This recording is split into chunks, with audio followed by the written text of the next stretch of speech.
I don't know what is real. And I think a right lot of now. people have that same challenge, bro. I think there's a lot of people who are not trusting of clergy anymore, right?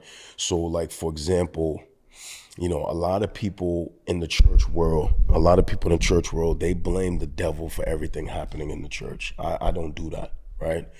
Jesus said something very powerful when he's alive. He said, on this rock, he was talking about the revelation of who he is. He said this to a follower named Peter: I'm going to build my church, and the gates of hell is never going to prevail. So I understand that darkness will never overcome the church. But every time I say this, people send me DMs and they get mad and all this stuff, and I don't really care, bro. I think the greatest threat to the American church is the American pulpit. I feel like we, the pastors, myself and the pastors, we are the one that is doing the most damage to the American church. It is the foolishness that we preach. It is the antics that we do. It is the corruption that we invite.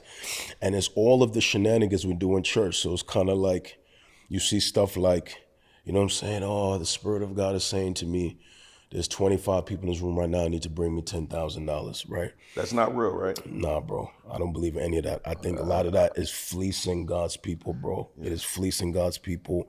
It is fleecing God's sheep. The scripture says that for those of us who are going to give, we should do that cheerfully out of our hearts. So, like, I don't believe in any of that stuff. I think that there is a lot of things that we attach God's name to that he is not attached to.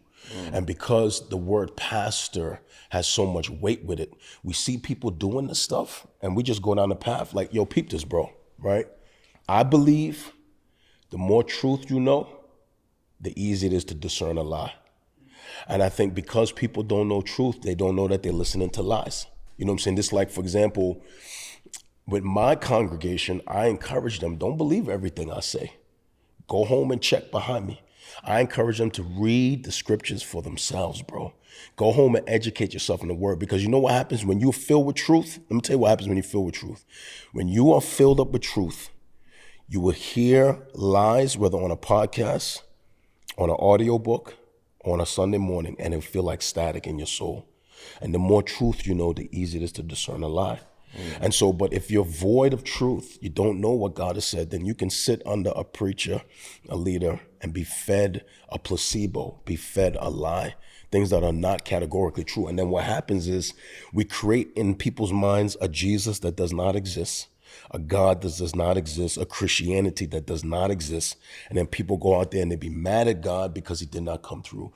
They be mad at the Lord because he did not come through, but you was believing in something that was not true to begin with.